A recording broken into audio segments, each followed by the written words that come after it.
Part 16 of Deathworld by Harry Harrison. Part 16.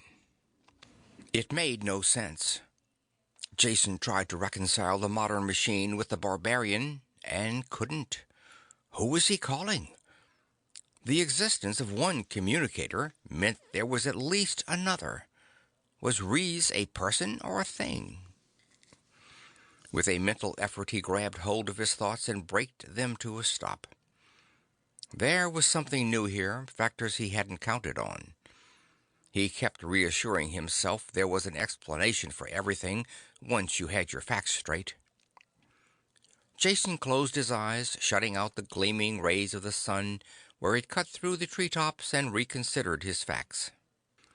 They separated evenly into two classes: those he had observed for himself and those he had learned from the city dwellers. The last class of facts he would hold to see if they fitted with what he'd learned. There was a good chance that most or all of them would prove false. "Get up." The voice jarred into his thoughts. "We're leaving." His legs were still numb and hardly usable. The bearded man snorted in disgust and hauled him to his feet, propping him against the outer wall. Jason clutched the knobby bark of the logs when he was left alone. He looked around, soaking up impressions. It was the first time he had been on a farm since he had run away from home. A different world with a different ecology, but the similarity was apparent enough to him. A new sown field stretched down the hill in front of the shack, plowed by a good farmer.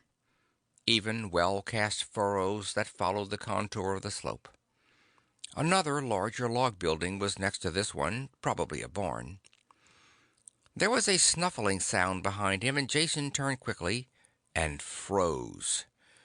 His hand called for the missing gun, and his finger tightened down on a trigger that wasn't there. It had come out of the jungle and padded up quietly behind him. It had 6 thick legs with clawed feet that dug into the ground. The 2-meter-long body was covered with matted yellow and black fur, all except the skull and shoulders. These were covered with overlapping horny plates. Jason could see all this because the beast was that close. He waited to die. The mouth opened, a frog-like division of the hairless skull, revealing double rows of jagged teeth. "Here, Fido," the bearded man said, coming up behind Jason and snapping his fingers at the same time. The thing bounded forward, brushing past the dazed Jason, and rubbed his head against the man's leg. "Nice doggy," the man said, his fingers scratching under the edge of the carapace where it joined the flesh. The bearded man had brought 2 of the riding animals out of the barn, saddled and bridled. Jason barely noticed the details of smooth skin and long legs as he swung up on one. His feet were quickly lashed to the stirrups. When they started, the skull-headed beast followed them. "Nice doggy," Jason said, and for no reason started to laugh. The bearded man turned and scowled at him until he was quiet. By the time they entered the jungle, it was dark. It was impossible to see under the thick foliage, and they used no lights. The animals seemed to know the way. There were scraping noises and shrill calls from the jungle around them, but it didn't bother Jason too much. Perhaps the automatic manner in which the other man undertook the journey reassured him, or the presence of the dog that he felt rather than saw. The trip was a long one, but not too uncomfortable. The regular motion of the animal and his fatigue overcame Jason, and he dozed into a fitful sleep, waking with a start each time he slumped forward. In the end, he slept sitting up in the saddle. Hours passed this way until he opened his eyes and saw a square of light before them. The trip was over. His legs were stiff and galled with saddle sores. After his feet were untied, getting down was an effort, and he almost fell. A door opened, and Jason went in. It took his eyes some moments to get used to the light, until he could make out the form of a man on the bed before him. "Come over here and sit down." The voice was full and strong, accustomed to command. The body was that of an invalid. A blanket covered him to the waist. Above that, the flesh was sickly white, spotted with red nodules, and hung loosely over the bones. There seemed to be nothing left of the man except skin and skeleton. "Not very nice," the man on the bed said, "but I've grown used to it." His tone changed abruptly. "Naxa said you were from off-world. Is that true?" Jason nodded yes, and his answer stirred the living skeleton to life. The head lifted from the pillow and the red-rimmed eyes sought his with a desperate intensity. "My name is Rees, and I'm a grubber. Will you help me?"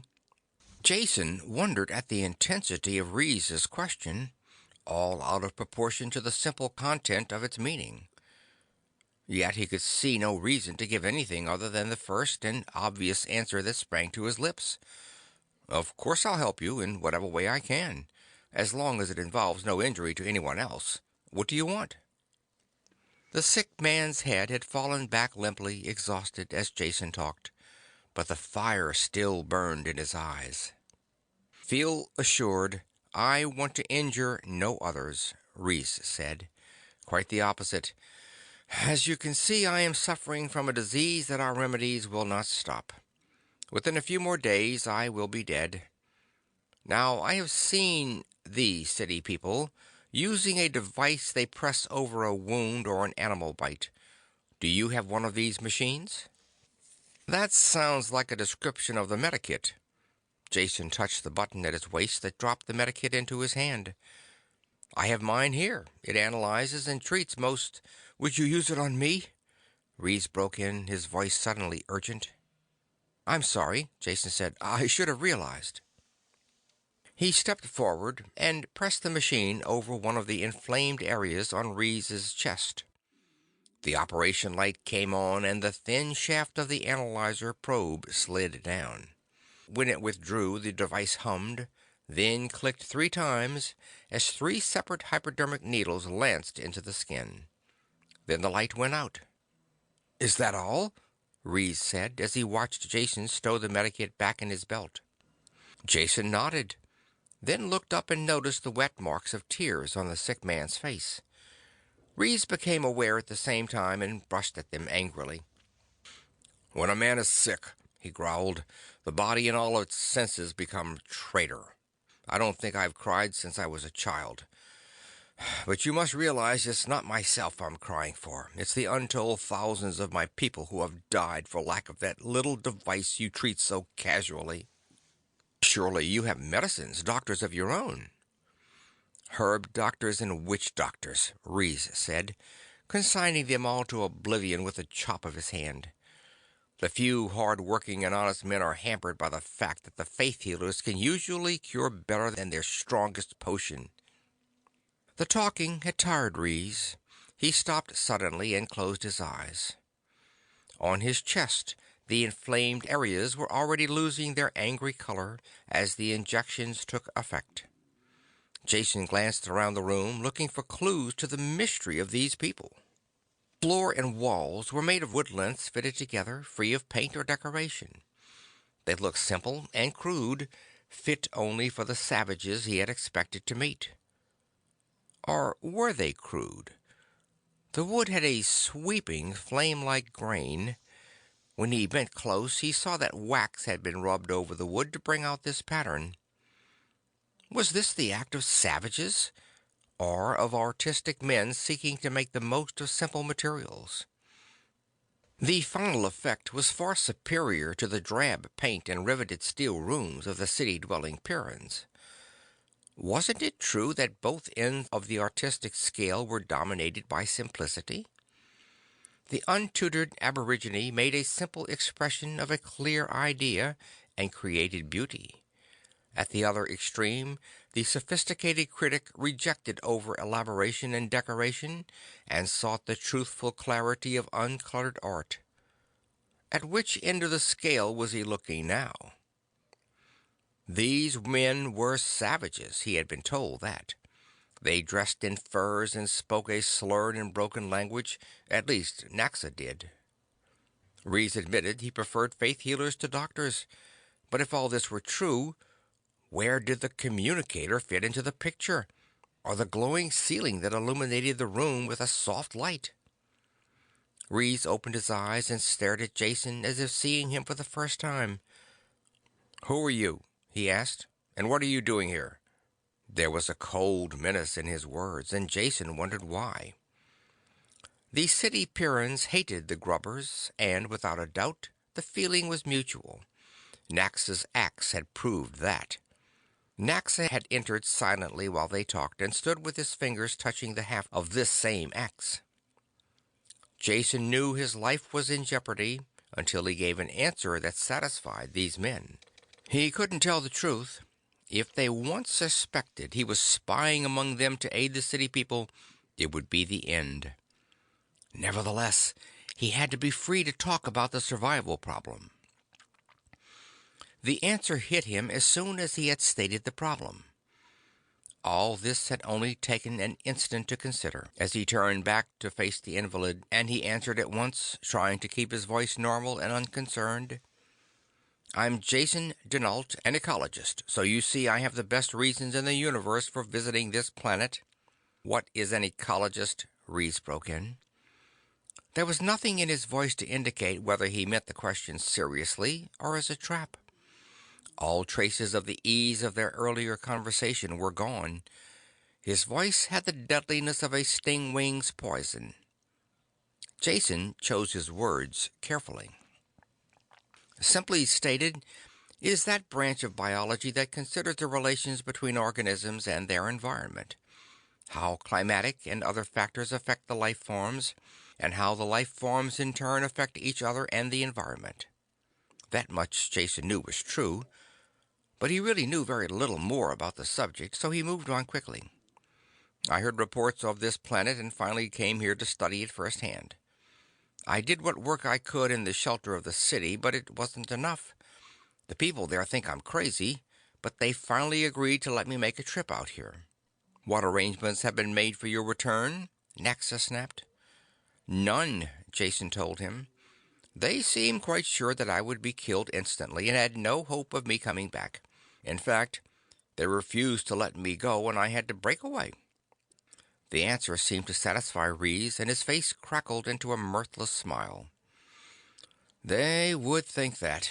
Those junkmen can't move a meter outside their own walls without an armor-plated machine as big as a barn. What did they tell you about us?" "Well, perhaps I'll get that axe in the back of my neck for saying this, but I have to be honest. You must know what they think. They told me you were filthy and ignorant savages who smelled, and you, well, had curious customs you practiced with the animals.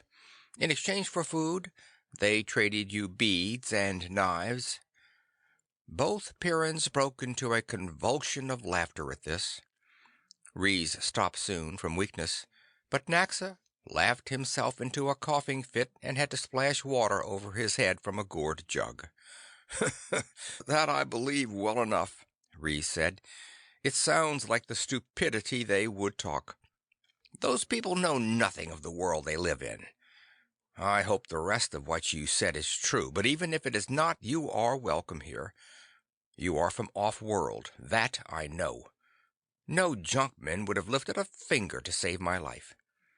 You are the first off-worlder my people have ever known, and for that you are doubly welcome. We will help you in any way we can. My arm is your arm." These last words had a ritual sound to them, and when Jason repeated them, Naxa nodded at the correctness of this. At the same time, Jason felt that they were more than empty ritual. Interdependence meant survival on Pyrrus, and he knew that these people stood together to the death against the mortal dangers around them. He hoped the ritual would include him in that protective sphere. "That is enough for tonight," Reese said. "The spotted sickness had weakened me, and your medicine has turned me to jelly. You will stay here, Jason. There is a blanket, but no bed, at least for now." Enthusiasm had carried Jason this far, making him forget the 2G exertions of the long day. Now fatigue hit him, a physical blow. He had dim memories of refusing food and rolling in the blanket on the floor, After that, oblivion. End of Part 16.